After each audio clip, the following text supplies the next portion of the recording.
ইয়া মা ভাইজানেরা, এ নবী পাকের উম্মত উম্মতিরা, এ নবী পাকের দিমানারা, ইমামে আযম আবু হানিফা রাহমাতুল্লাহ আলাইহি চোখ দিয়ে পানি পড়ে। বাদশার সামনে ওই নাস্তিককে বলল, তুমি বলো তো দেখি, তুমি আমাকে বললে মূর্খ, তুমি আমাকে বললে পাগল, এখন তুমি বলো পাগলকে? আল্লাহ পাক রব্বুল আলামিনের এত পাওয়ার, আমার আল্লাহ পাক রব্বুল আলামিনের এত ক্ষমতা, তুমি এখনই বিশ্বাস করলে মানুষ ছাড়া কোনো কিছু নিয়ন্ত্রণ হয় না। কিন্তু তুমি কি জানো, এই মানুষগুলোকে নিয়ন্ত্রণ করে আমার আল্লাহ পাক। এ যুবকেরা, নবী পাকের উম্মত উম্মতিরা, ওই নাস্তিকার একটাও কথা বলতে পারে না, এমন করে রাজার দরবার থেকে বেরিয়ে যায়। কিন্তু যুবকেরা, নবী পাকের উম্মত উম্মতিরা, দুনিয়ার জমিনে যা কিছু আমরা করি, দুনিয়ার জমিনে আমরা যার ভিতরে লিপ্ত আছি, সব কিছু আমার আল্লাহ অবগত আছে। এ যুবকেরা, আমার রাহাবার, আমাদের নবী জনাবে মুহাম্মদুর রাসূলুল্লাহ সাল্লাল্লাহু আলাইহি ওয়াসাল্লাম, আমার দয়ার নবী রাসূলুল্লাহ মক্কার জমিনে যখন আমার দয়ার নবী নবুয়ত পাওয়ার পরে আল্লাহর কোরআন নিয়ে আলোচনা করে, আল্লাহর কোরআন নিয়ে তেলাওয়াত করে, এ যুবকেরা, আল্লাহর রাসূলের কোরআন তেলাওয়াত শুনে তৎকালীন সময়ে আবু জেহেল, আবু লাহাব, উতবা, সাইবা, শিবা, মুগীরা, খালিদ এরা পাগল হয়ে যায়। এ যুবকেরা, আমার দয়ার নবী রাসূলুল্লাহ এক জায়গায় বসে বসে বসে বসে কোরআন যখন তেলাওয়াত করে, আবু জেহেল আর একটা জায়গায় বসে বসে দরবার করে। কিন্তু না না না, মক্কার মানুষগুলো যেদিনকে কোরআন শুনতে পেলে, ওই দিনকে কোরআন শোনার সাথে সাথে আবু জেহেলের সাথ ছেড়ে দিয়ে আল্লাহ রাসূলের কাছে জড়ো হতে শুরু করে দিল। এজরে বলে আমার আল্লাহ পাক রব্বুল আলামিন পবিত্র কালামুল্লাহ শরীফের মধ্যে লিখছেন, বান্দা ফাজকুরনি আযকুরকুম। এই শোনেন, আল্লাহ বলছে, বান্দা তোমরা আমাকে স্মরণ করো, আমি আল্লাহ তোমাদেরকে স্মরণ করব। এখন কথা হলো, এর অনেক ব্যাখ্যা আছে, এই আয়াতে অনেক রকম মানে করা যায়। আল্লাহ বলছে, বান্দা তুমি আমার কথা শোনো, আমি আল্লাহ তোমাদের কথা শুনবো। জোরে বলে।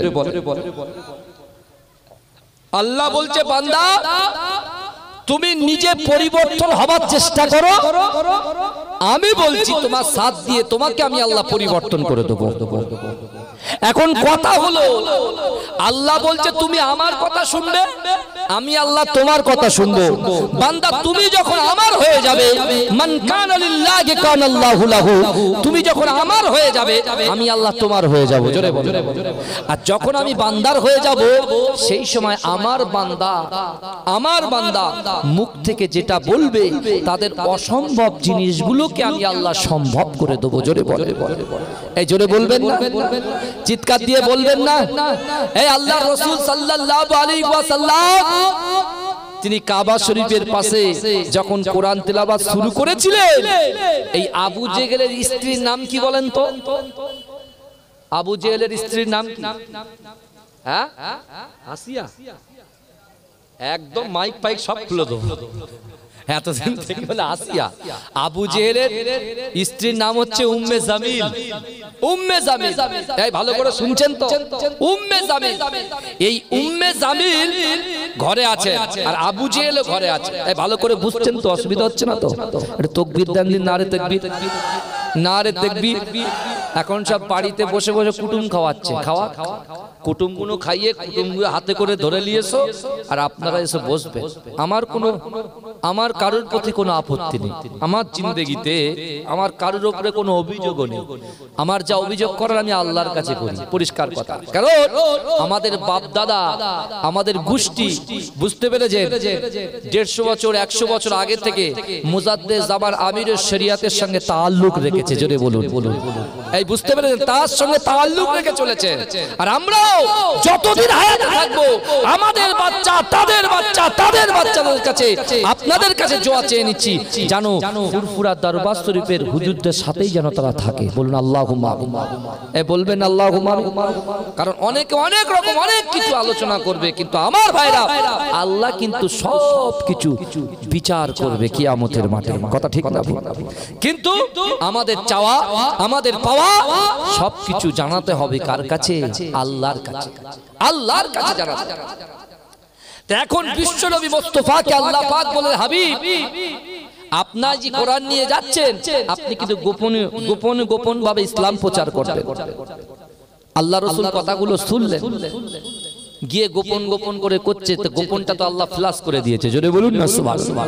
যখনই দিয়েছে, আবু জেহেল বলছে ঘরের ভিতরে উম্মে জামিলকে, রাত হয়ে গেছে, আল্লাহর রাসূল গভীর রজনীতে কাবা শরীফের পাশে কোরআন তেলাওয়াত করবে।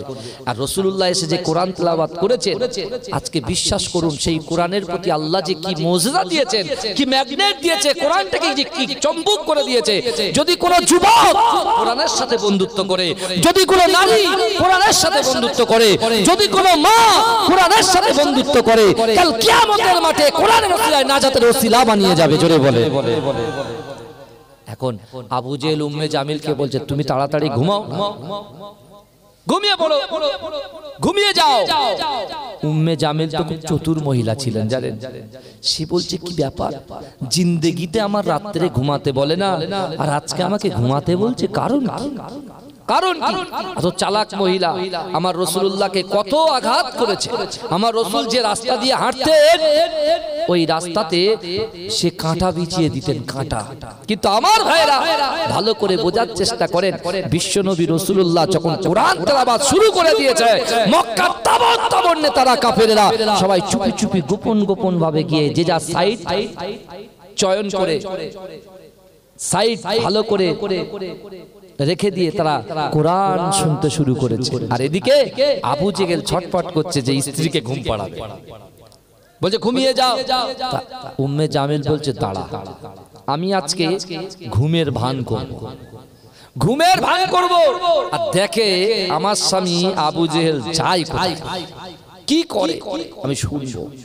তো এখন উম্মে জামিল ঘুমের ভান করে আছে, উম্মে জামিল ঘুমের ভান করে আছে। আর আবু জেহেল কি করেছে, কম্বলটা নিয়েছে, কম্বলটা নিয়ে এমন করে সে যখন বেরিয়ে যাবে, পিছন থেকে উম্মে জামিল তার স্বামীর হাতটা ধরে বলছে, দাঁড়াও, কোথায় যাচ্ছ, কার কাছে যাচ্ছ, আমার হিসেব দাও। ধরা পড়ে গেছে, এই ধরা পড়ে গেছে। ধরা পড়ার পরে উম্মে জামিলকে বলছে, তুমি তো আমার স্ত্রী, এই কথাটা তুমি ফ্লাশ করো না, মানুষ কাছে জানিও না, কারণ আমি হচ্ছে মক্কার লিডার, নেতা। যদি আমার গোপনে দুর্বলতার জিনিস জেনে যায়, কেউ আমাকে আর নেতা বলে মানবে না। তুমি আমার স্ত্রী, তোমার সঙ্গে আমি শেয়ার করছি, বলছি। বলে কি? বলে শোনো না, আব্দুল্লাহর বেটা মুহাম্মদ, মানুষগুলোকে বলছি মুহাম্মাদের কাছে যাবে না, ওর পাশে যাবে না, ওর দিকে নজর রাখবে না। হ্যাঁ, ও যে কোরআন পড়ছে, ও কবি হয়ে গেছে, শায়ের পড়ছে, শের পড়ছে, নানান রকম জিনিস বলে চক্রান্ত করছি, মানুষকে মুহাম্মদ থেকে দূরে সরিয়ে দিচ্ছি। কিন্তু ওই কোরআন তো আমি শুনেছি উম্মে জামিল রে, আমি ছটফট করছি এই কারণে। তুমি আমাকে ঘুমাতে বলছো, আমিও তোমাকে ঘুমাতে বলছি, কিন্তু আমি ঘুমাতে পারছি না যতক্ষণ পর্যন্ত আব্দুল্লাহর বেটা মুহাম্মদ মুস্তাফা সাল্লাল্লাহু আলাইহি ওয়াসাল্লামের জবান থেকে এই কোরআন না শুনবো, আমি আবু জেহেল ঘুমাতে পারছি না। তখন উম্মে জামিল বলছে যে আমারও তো সেই একই অবস্থা, আপনি তো আমার স্বামী, আমি তো আপনাকে ভয়ে বলতে পারি না, যদি আপনি পাচ্ছে আমাকে আঘাত করেন। আর আমারও তো সেই একই অবস্থা। বলে তুই একটা কম বললে চল, একসাথে যাই। আমার ভাইজানেরা, এ নবী পাকের উম্মত উম্মতিরা, এ নবী দেওয়ানারা, একটু ভালো করে বোঝার চেষ্টা করেন। আল্লাহর রাসূল সাল্লাল্লাহু আলাইহি ওয়াসাল্লাম মক্কার পাশে কোরআন যখন তেলাওয়াত শুরু করলেন, এ যুবকেরা, আবু জেহেল কোরআন শুনলো কিন্তু হেদায়েত পেল না, আবু লাহাব কোরআন শুনলো হেদায়েত পেল না, আবু সুফিয়ান কোরআন শুনলো হেদায়েত পেল না, উতবা কোরআন শুনলো হেদায়েত পেল না। সেইবা এমন করে কোরআন তেলাওয়াত শুনলো, হেদায়েত পেল না। কিন্তু না, এ যুবকেরা, নবী পাকের উম্মত উম্মতিরা, সিদ্দিক আকবর হযরত আবু বকর সিদ্দিক সিদ্দিক রাদিয়াল্লাহু তাআলা আনহু রাস্তা দিয়ে হেঁটে হেঁটে যায়। আমার দয়ার নবী রাসূলুল্লাহকে আল্লাহ যখন নবুয়ত দিলেন, এই যুবকেরা ওই নবুয়ত পাওয়ার পরে মক্কার পাশ দিয়ে হেঁটে হেঁটে যখন যায়, আমার রাসূলুল্লাহর ভিতর থেকে এত নূর চমকায়, সে আর সহ্য করতে না পেরে আল্লাহর রাসূলের সামনে হাজির হয়ে যায়। আমার দয়ার নবী রাসূলুল্লাহ সাল্লাল্লাহু আলাইহি ওয়াসাল্লাম যখন কোরআন তেলাওয়াত করে, এই যুবকেরা ভাইয়েরা বোনেরা একটু ভালো করে বোঝার চেষ্টা করে। ওই আবু বকর আল্লাহর রাসূলের হাতে কোরআন শুনে, আল্লাহর রাসূলের সামনে কোরআন শুনে, আল্লাহর রাসূলের হাতে হাত দিয়ে কলেমা পড়ে মুসলমান হয়ে গিয়েছিলেন। এই যুবকেরা ওই কোরআন শুনে হযরত ওমর ফারুক রাদিয়াল্লাহু তাআলা আনহু আল্লাহর রাসূলের হাতে হাত দিয়ে কলেমা পড়ে মুসলমান হয়েছিলেন। কিন্তু এই যুবকেরা, এই নবী পাকের উম্মতিরা বর্তমান যুব সন্ধি করে আজকে আমাদের যুবকের হাতে বড় বড় অ্যান্ড্রয়েড সেট চলে এসেছে, যাদের সঙ্গে ফেসবুকের সম্পর্ক, তাদের সঙ্গে ইউটিউবের সম্পর্ক, তাদের সঙ্গে হোয়াটসঅ্যাপের সম্পর্ক, তাদের সামনে এমন করে গালাত গালাত পিকচার ভিডিও সম্পর্ক। কিন্তু এই যুবকেরা, আপনি কি জানেন আজকে যদি আমরা শরিয়াত থেকে দূরে সরে যাই, আজকে যদি আমরা এমন করে নামাজ থেকে দূরে সরে যাই, আজকে যদি আমরা পিতামাতার মহব্বত থেকে দূরে সরে যাই, স্ত্রী হক স্বামীর হক থেকে দূরে সরে যাই, এই যুবকেরা আমাদের কাছে আল্লাহ পাক বড় বড় আযাব প্রেরণ করবে। আল্লাহ আমাদেরকে বড় বড় রোগে রোগান্বিত করে দেবে। এই যুবকেরা, এই নবী পাকের উম্মতিরা, হয়তো আপনার কাছে অর্থ থাকতে পারে, হয়তো আপনি বুক চিতিয়ে আপনার বন্ধুকে বলছেন, আমার বন্ধুরে আমার ব্যাংকে 2 কোটি টাকা আছে, যা হবে দেখা যাবে। কিন্তু এই যুবকেরা, আপনি নামাজ পড়েন না, রোজা রাখেন না, যাকাত দেন না, ফিতরা দেন না, আল্লাহর রাসূলকে মুহাব্বত করেন না, আপনার গ্রামবাসী পাড়াবাসীকে ভালোবাসেন না। এই যুবকেরা, বিশ্বাস করো ওই টাকা থেকে তোমার কোনো লাভ হবে না। কারণ আমার আল্লাহ পাক রব্বুল আলামিন নিজে রোগ দেন, আবার নিজেই রোগটাকে সারিয়ে দেন। এই জোরে বলেন, এই রোগ কি ডাক্তার সারায়? কথা বলেন না। এই লোক কি মেডিসিন সারায়? কথা বলেন না। बोले हमारा 2 कोटी 5 कोटी 10 कोटी 20 कोटी टाका আছে अरे जो भी होगा बाद में देखा जाएगा अभी दुनिया में करना है एंजॉय करना है और जाना है বুঝতে পারছেন না এখন তো এনজয় করার টাইম ভাইজান দুনিয়াতে সবথেকে বড় সমস্যা কোথায় জানেন সমস্যা কি নিয়ে জানেন সমস্যা হচ্ছে চেয়ার নিয়ে এই চেয়ার করে আবু জেহেল যে ঈমানের স্বাদ পায়নি আর আজকে আমরা চেয়ারের পিছনে ছুটছি কথা ঠিক না ভুল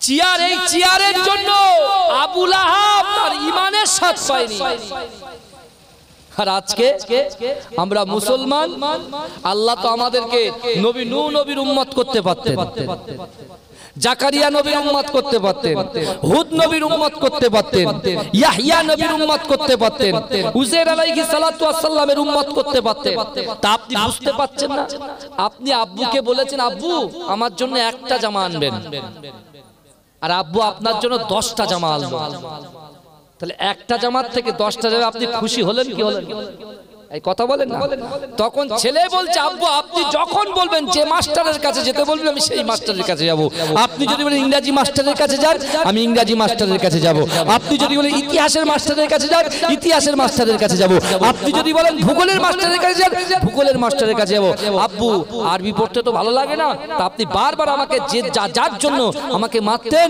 তা আপনি আমাকে আজকে এত খুশি করেছেন আব্বু আমি বিশ্বাস করুন আজ থেকে আপনাকে বলছি আপনাকে আর মারতে হবে না আমি ঠিক আরবি মাস্টারের কাছে পৌঁছে যাব ভালো করে বুঝুন তার খিদা বেড়ে গেল তাহলে আপনি একটু ভাবুন যে আল্লাহ বিনা খুঁটিতে আসমান তৈরি করে দিয়েছে আসমানটাকে উঁচু করে রেখেছে আল্লাহ পাক বিনা খুঁটিতে জমিনটাকে আল্লাহ সাজিয়ে দিয়েছে এই যুবকেরা বিশ্বাস করো যে আল্লাহ পানির অপর নাম জীবন, এই পানি সৃষ্টি করে আমাদের তৃষ্ণাকে মিটিয়ে দিচ্ছে। এ যুবকেরা বিশ্বাস করো, আজকে সেই আল্লাহ অন্য অন্য নবীর উম্মত না করে যাকে সৃষ্টি না করলে আল্লাহ কিছুই সৃষ্টি করতেন না। হাবিবুল নবীবে তাবিব মুফাখখারে মওজুদা ইমামুল আম্বিয়া খাতামান নবিয়িনের উম্মত করে দুনিয়ার জমিনে পাঠিয়েছে। জোরে বলুন না সুবহানাল্লাহ। তাহলে আমাদের তো সবার আগে নামাজের কাতারে আসা উচিত। আল্লাহ ব্যবসা চাই, ব্যবসা দিয়েছে। আল্লাহ বাণিজ্য চাই, বাণিজ্য দিয়েছে। আল্লাহ সুন্দর স্ত্রী চাই, স্ত্রী দিয়েছে। আল্লাহ আমার ছেলে চাই, ছেলে দিয়েছে। আল্লাহ আমার মেয়ে চাই, মেয়ে দিয়েছে। আল্লাহ আমার যৌবন শক্তি চাই, যৌবন শক্তি দিয়েছে। তো আল্লাহ তো দিয়েছে, আল্লাহই তো দিয়েছে। আল্লাহ যে কথাগুলো আমাদেরকে বলেছেন, যেটা আদেশ করেছেন, সেই আদেশগুলো আমাদের মানতে হবে কি হবে না? কথা বলেন আমার ভাইরা, আমার বাবাজিরা। এদিকে দেখেন, চিন্তা করে, কোরআন এমনই একটা ম্যাগনেট। এই কোরআন কিন্তু আপনার ফুলবাড়ি গ্রামের প্রত্যেকটা ঘরে ঘরে আপনি পাবেন, ঘরে ঘরে। কোরআনটাকে আমরা জুজদানি দিয়েছি, আতর লাগিয়েছি, সুন্দর একটা গ্লাভ দিয়ে ভালো করে টাইট করে বেঁধেছি, হ্যাঁ, বেঁধে ওইভাবে তাকের উপরে সাজিয়ে দিয়েছি। বাবাজি একটুখানি চিন্তা করেন তো, আপনি মনে করছেন কোরআনের হক আদায় করছেন, তাই না? আজকে এসে আমি একটা খবর শুনে খুব খুশি হলাম। বলছে হুজুর আমাদের গ্রামের রেকর্ড। আমি মনে করছি হয়তো অন্য বিষয়ের রেকর্ড। তখন বলছে হুজুর আমাদের গ্রামে প্রায় 52 থেকে 53 খতম কোরআন তেলাওয়াত করেছে মা বোনেরা। জোরে বলুন না সুবহানাল্লাহ। এটাই তো আসল জিনিস, এটাই তো আসল জিনিস। আগামী বছরে আমার মা বোনগুলো বেশি নয় 50 থেকে 70 লক্ষ তারা কলেমা শরীফ পড়বে। আজকে 53 খতম হয়েছে, আগামী দিনে 100 খতম হবে ইনশাআল্লাহ। এই কথা ঠিক না ভুল?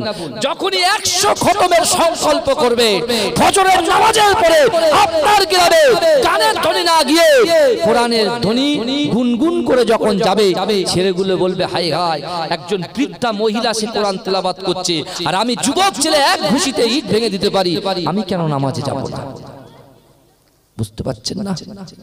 অসুবিধা হচ্ছে আপনাদের।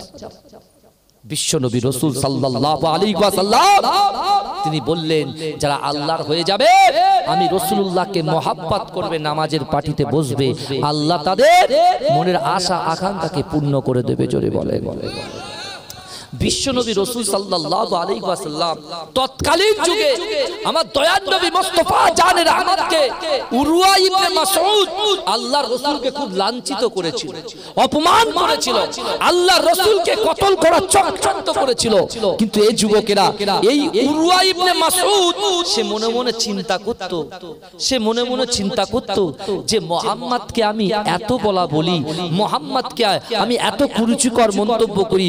উরওয়া ইবনে মাসউদ বলছে আমি মুহাম্মদ মুস্তাফা আরবিকে এত লাঞ্ছিত করি, অপমান করি, কিন্তু তারপরেও সে শুধু আমার দিকে তাকিয়ে তাকিয়ে মুচকে মুচকে হাসে। জোরে বলুন, এই জোরে বলবেন না?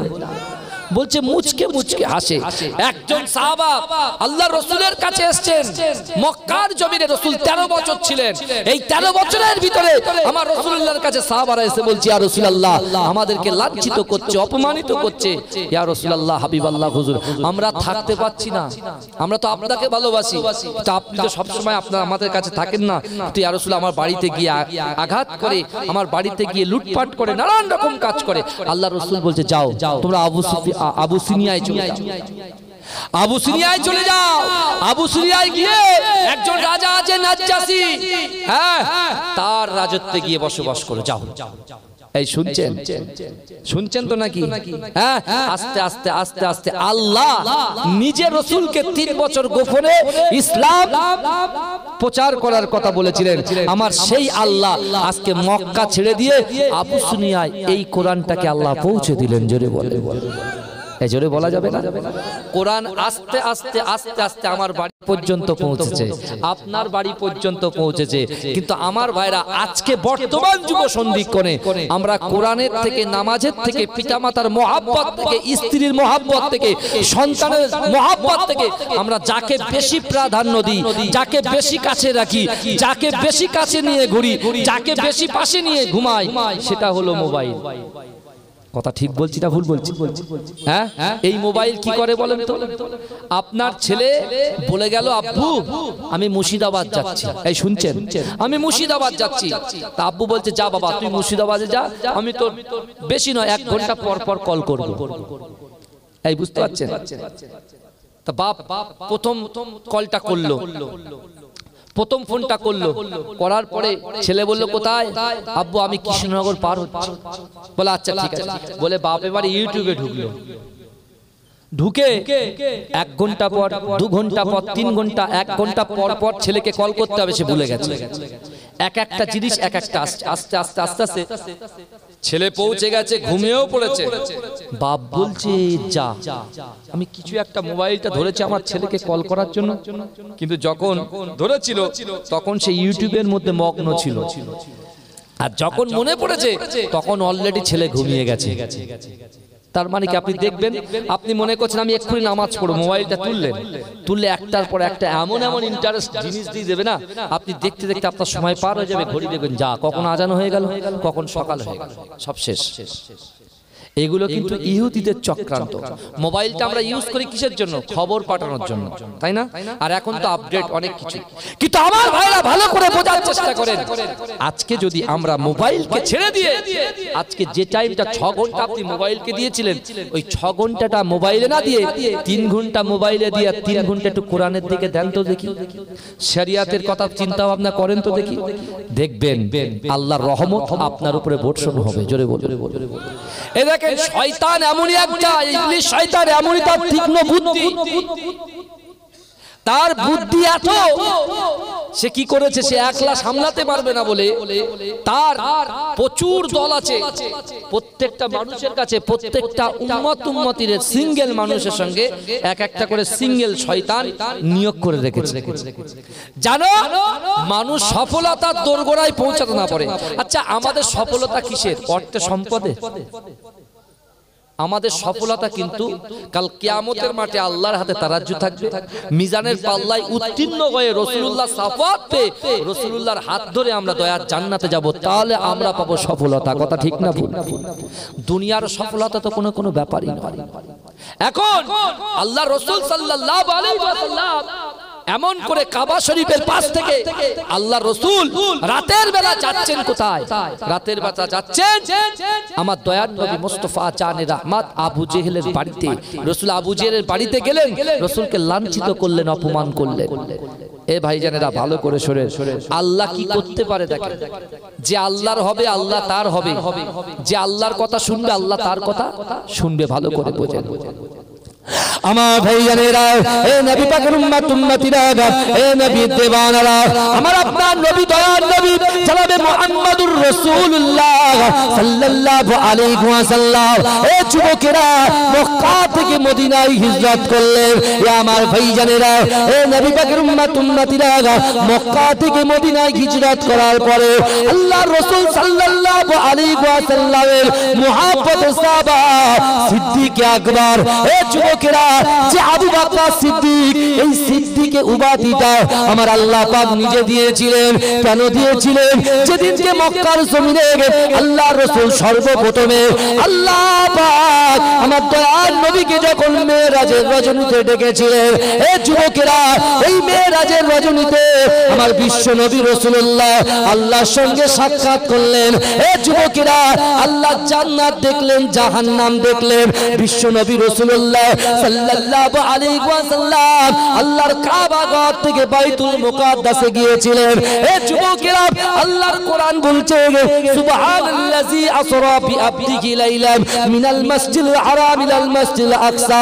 এই যুবকেরা আল্লাহর ঘর কাবা বাইতুল্লাহ শরীফ থেকে বাইতুল মুকাদ্দাস পর্যন্ত আমার আল্লাহ পাক আমার দয়ার নবীকে নিয়ে গেছে। এই যুবকেরা এই বাইতুল মুকাদ্দাস থেকে শুরু করে আমার আল্লাহ পাক আমার দয়ার নবীকে সপ্তম আসমান ভেদ করে আল্লাহ সামনাসামনি সাক্ষাৎ করিয়ে আল্লাহ জাহান্নাম জান্নাত দেখিয়ে আল্লাহ পাক আমার দয়ার নবীকে 5 ওয়াক্তের নামাজ পড়েও কোন দিয়ে আমার আল্লাহ পাক আমার দয়ার নবী মুস্তাফা রাসূল পাককে আমার আল্লাহ পাক কাবা শরীফে পৌঁছেছিলেন। কিন্তু এই যুবকেরা ওই কাবা শরীফে রাসূল যখন পৌঁছায় সেই সময়টা ছিল সুবে সাদেক। ওই সুবে সাদেকের সময় আমার দয়ার নবী ফজরের 2 রাকাত ফরজ নামাজ আদায় করেছে। এমন তো অবস্থায় বিশ্ব নবী রাসূলুল্লাহ সাল্লাল্লাহু আলাইহি ওয়াসাল্লাম নামাজে বাড়িতে আল্লাহর কাছে দোয়া চেয়েছেন, আল্লাহ পাক না না না এই দুনিয়া প্রদান করছে, আমি যে আমার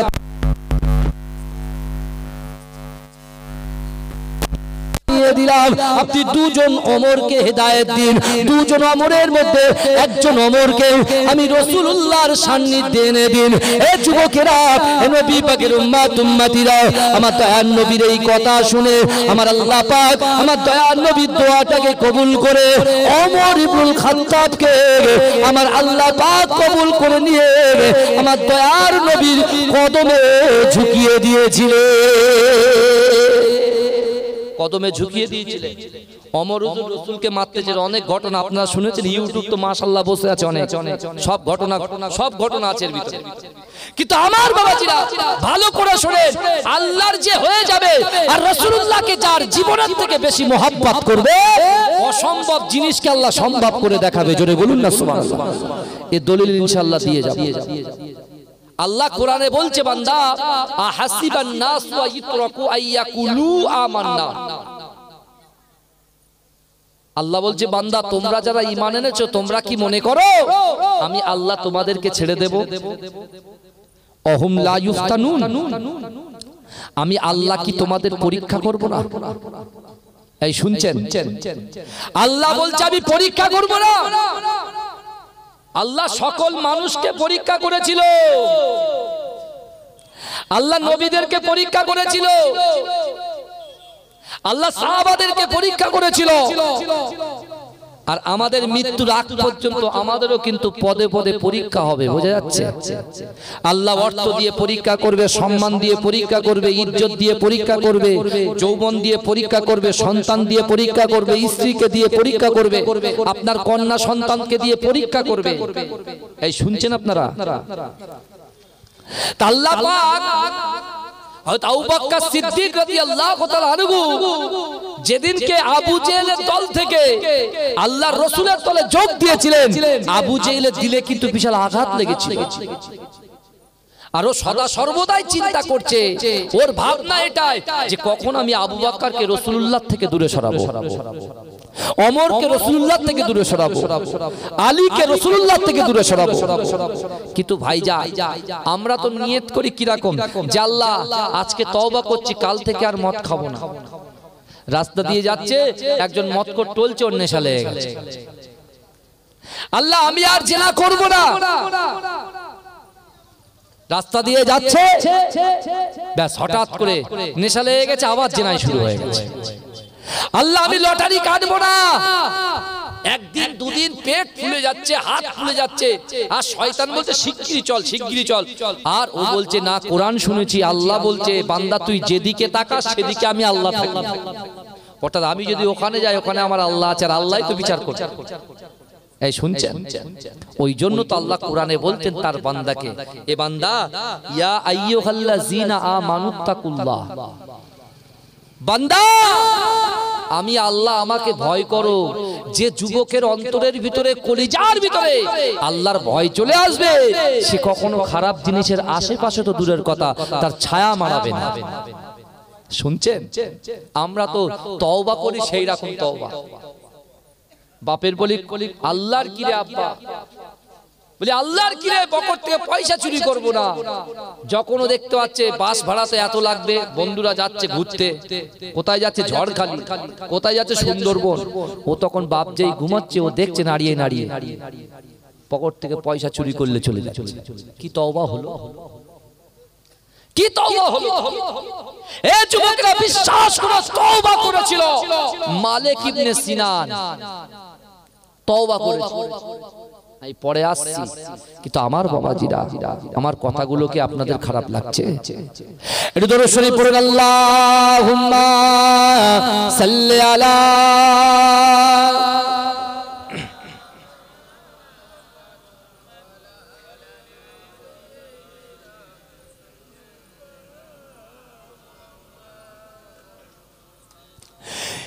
या नबी मोहम्मद या रसूल मोहम्मद तुमी मोर साफायात तुमी मोर साफायात जोरे बोलুন না সুবহানাল্লাহ।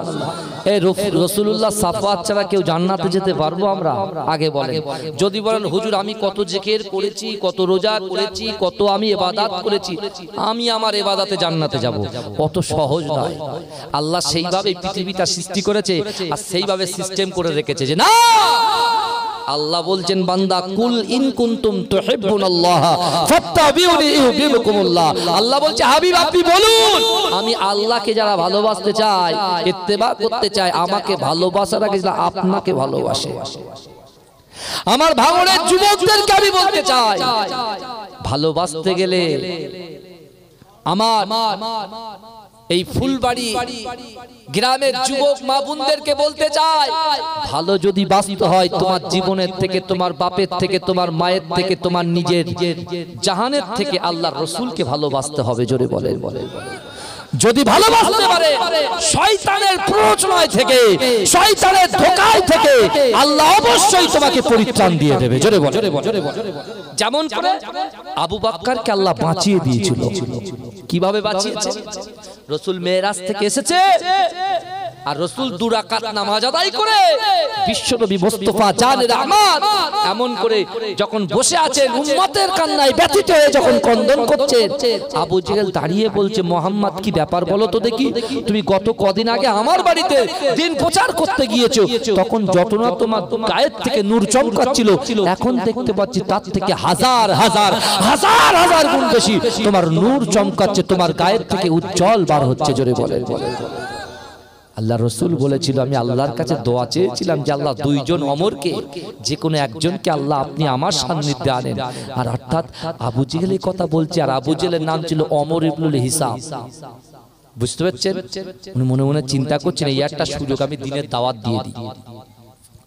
আমার ভাইজানেরা, হে নবী পাকের উম্মত উম্মতিরা, হে নবী দেওয়ানারা, আমার আপনার নবী দয়ার নবী জনাবে মুহাম্মদুর রাসূলুল্লাহ সাল্লাল্লাহু আলাইহি ওয়াসাল্লাম যখন ওই সময় বলল সুবহানাল্লাযী আসরা বিআবদিহি লাইলান মিনাল মাসজিদিল হারাম ইলাল মাসজিদিল আকসা, হে যুবকেরা আল্লাহ রাসূল বলেছিলেন না না না, আল্লাহর কাবা থেকে বাইতুল মুকাদ্দাস, বাইতুল মুকাদ্দাস থেকে আমার আল্লাহ পাক ঊর্ধ্বগমনে নিয়ে আমার আল্লাহর সঙ্গে সাক্ষাৎ, আল্লাহ জান্নাত দেখিয়েছে, জাহান্নাম দেখিয়েছে। এই যুবকেরা ওই সময় আবু জেহেলের সামনে আল্লাহর রাসূল যখন বললেন আল্লাহ পাক আমাকে 5 ওয়াক্তের নামাজ দিয়েছে, ও আবু জেহেল তুমি পরিবর্তন হয়ে যাও। এই যুবকেরা, হে নবী পাকের উম্মত উম্মতিরা, আমার দয়ার নবী ছিলেন একা, আমার দয়ার নবীর সঙ্গে ছিল আমার আল্লাহ। এই যুবকেরা ওই সময় আবু জেহেল বলেছিল এই মুহাম্মদ এটা তুমি কি করে বলো, এটা তুমি কি করে আমাকে বলো, তুমি কি আমাকে পাগল পেয়েছো? বলছে কেন কি হয়েছে? বলছে না না না, আমি আবু জেহেল আমার জিন্দেগি জীবনে আমি অনেকবার বাইতুল মুকাদ্দাসে গিয়েছি, যে বাইতুল মুকাদ্দাসটাই যেতে সময় লাগে 30 দিন, আসতে সময় লাগে 30 দিন। না না না, আর আপনি কি করে বলে ওই বাইতুল মুকাদ্দাসে একই রজনীতে আল্লাহর কাবা থেকে বাইতুল মুকাদ্দাস পর্যন্ত গিয়েছেন, জান্নাত দেখেছেন, জাহান্নাম দেখেছেন। এই যুবকেরা আল্লাহর রাসূলকে এমন করে কুরুচিকর মন্তব্য করলো, আল্লাহর রাসূলকে লাঞ্ছিত করলো, আমার দয়ার নবীকে অপমান করলো। এই যুবকেরা আমার দয়ার নবী রাসূলুল্লাহ এমন করে সিজদায় পড়ে গেল, আমার দয়ার নবী বসে গেল।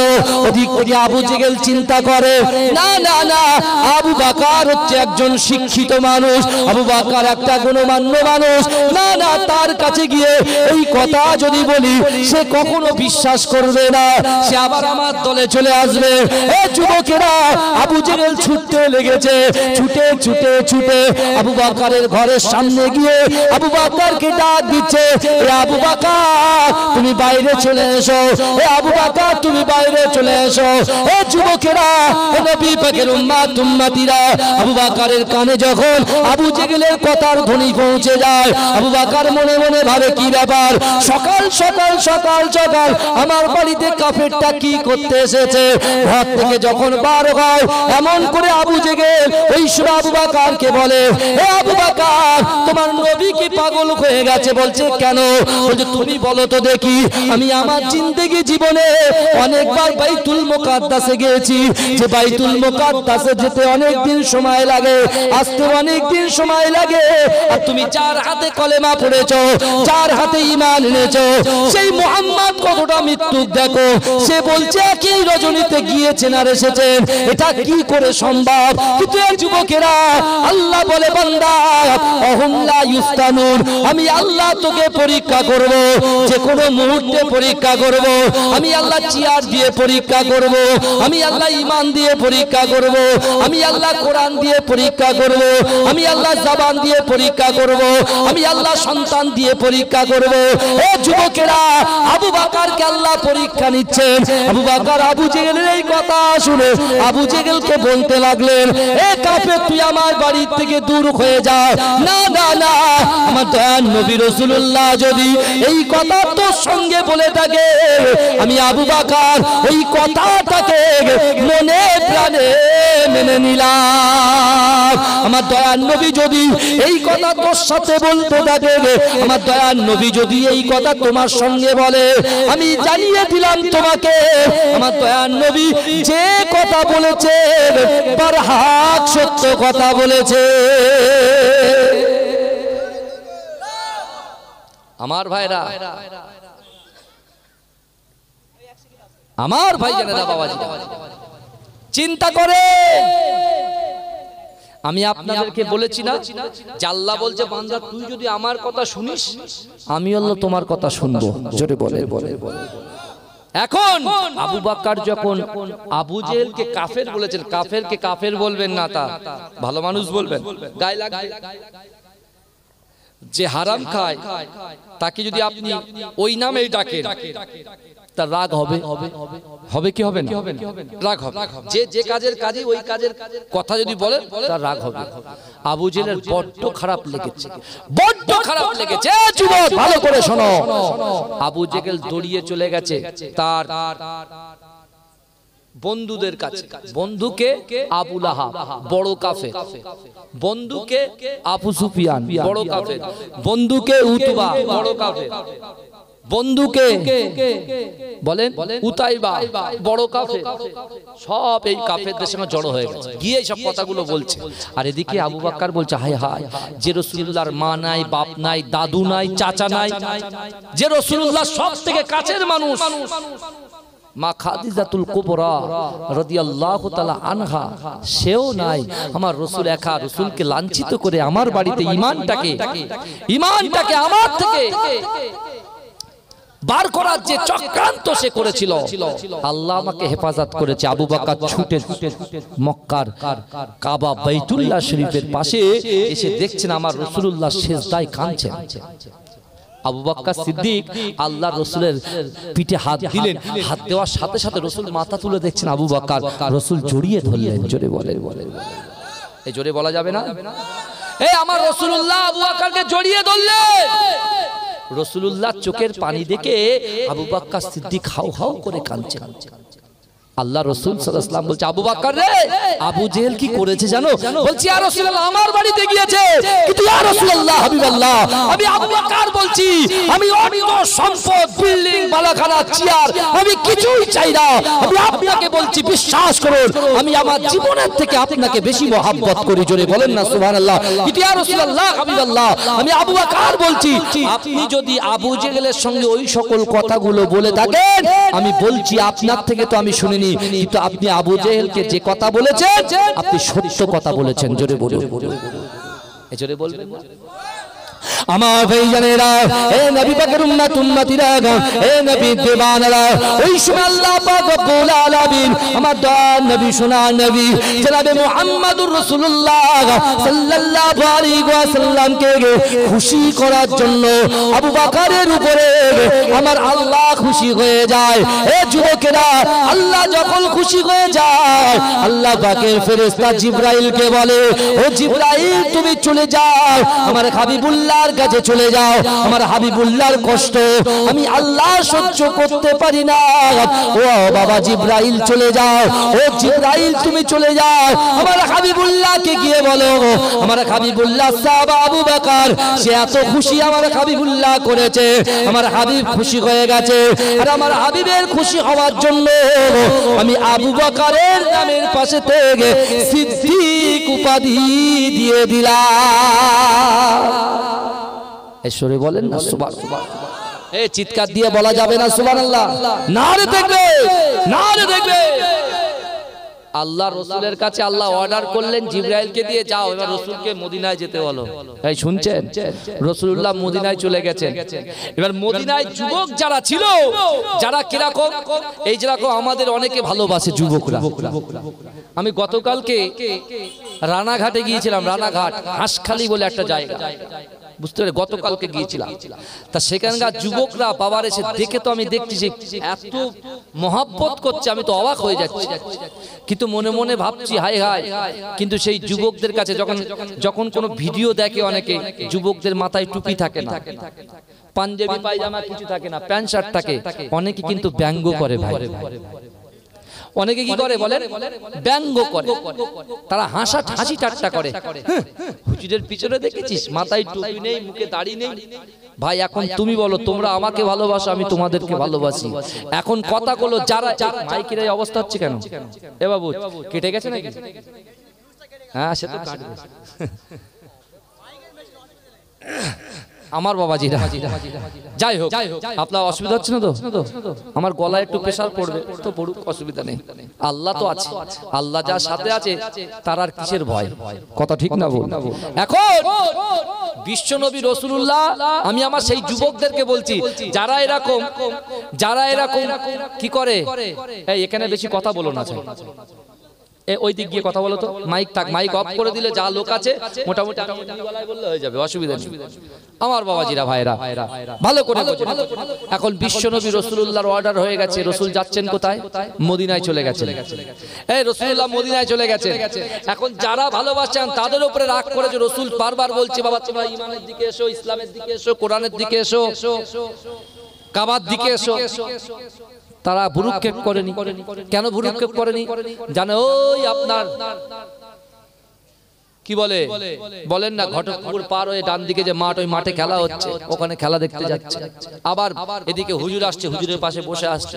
খামখেয়ালি মন, এই খামখেয়ালি মন করতে করতে যেদিন রাসূলুল্লাহ সাল্লাল্লাহু আলাইহি ওয়াসাল্লাম মক্কা থেকে মদিনায় চলে গিয়েছিল, আর যে আবু জেহেল যুবকদেরকে বুঝিয়েছিল তোরা মুহাম্মদুর রাসূলুল্লাহর পাশে বসবি না, থাকবি না, তার দিকে তাকাবি না, তার কথা শুনবি না, এখন রাসূলকে না দেখে তাদের অন্তরে খুব ব্যথা যাচ্ছে। রাসূল চলে গেছেন কোথায়? মক্কা ছেড়ে, বলেন মদিনায়। আর রাসূল মক্কাতে 13 বছর ছিল। এই 13 বছরে রাসূল 314 জন, 13 বছরে 314 জন রাসূলুল্লাহর হাতে হাত দিয়ে কলেমা পড়ে মুসলমান হয়েছিলেন। এই বুঝতে পেরেছেন? অনেক ঘটনা, বিশাল বড় বয়ান আছে, আমি ওদিকে যাচ্ছি না। আমি কিছু পয়েন্ট বলছি, যে আল্লাহর হয়ে যাবে, আল্লাহ তার হবে, অসম্ভব জিনিসকে সম্ভব করবে, এটাই আমার বোঝানোর ব্যাপার, আর কিছু না। কিন্তু আমার ভাইরা ভালো করে বোঝে, আল্লাহর রাসূল সাল্লাল্লাহু আলাইহি ওয়াসাল্লাম যখন মক্কা থেকে মদিনায় চলে গিয়েছে, এই যুবকেরা বিশ্বাস করো, ওই মদিনার মক্কার ছেলেগুলো, যুবকগুলো আবু জেহেলের বাড়িতে গিয়ে সবাই জড়ো হয়ে বলছে, আবু জেহেল কি সর্বনাশ তুই করলি, আমার দয়ার নবীকে ভালোবাসতাম না ঠিক আছে, কিন্তু চোখের দেখা দেখতাম আমাদের জীবনটা ঠান্ডা হয়ে যেত। জোরে বলে, তাকে দেখতাম আমাদের দিন ভালো যেত, এখন তোকে দেখছি দিন ভালো যায় না, কি হবে বল? এখন আবু জেহেল চিন্তা করছে কি হবে। মদিনায় তো বিশাল, রাসূলুল্লাহ মদিনায় চলে যাওয়ার পরে যারা আবু সিনিয়ায় গিয়েছিল, যারা অমুক অমুক দেশে চলে গিয়েছিল, সবাই এক জায়গায় হয়ে গেছে। আল্লাহ রাসূলের হাতে হাত দেয় কে? যে আবু বকর বলছে রাসূলুল্লাহর মারার জন্য চক্রান্ত করেছে, হ্যাঁ, আর সেই যে আবু জেহেল রাসূলুল্লাহকে মারার চক্রান্ত করেছে, সে এখন চিন্তায় পড়ে গেছে। এখন উরওয়া ইবনে মাসউদকে ডাকছে, কেন উরওয়া ইবনে মাসউদ সুন্দর সুন্দর তিনি কবিতা লিখতেন আর খুব শিক্ষিত মানুষ ছিলেন। তা উরওয়া ইবনে মাসউদ বলছে, ডেকে নিয়েছে, বলছে এই উরওয়া ইবনে মাসউদ তুমি চলে যাও, মদিনায় চলে যাও। বলছে কেন যাব? বলছে মুহাম্মদ কি করছে একটু খবর দাও। বলছে মাথা খারাপ নাকি? আমি শুনেছি যে মুহাম্মদ সাল্লাল্লাহু আলাইহি ওয়াসাল্লাম যেখানে বসে থাকে তার সামনে হাজার হাজার সাহাবারা বসে থাকে, জোরে বলুন না সুবহানাল্লাহ। অর্থাৎ আমি উরওয়া ইবনে মাসউদ মুহাম্মদকে মারার চক্রান্ত করেছি তোমাদের তাড়নায়।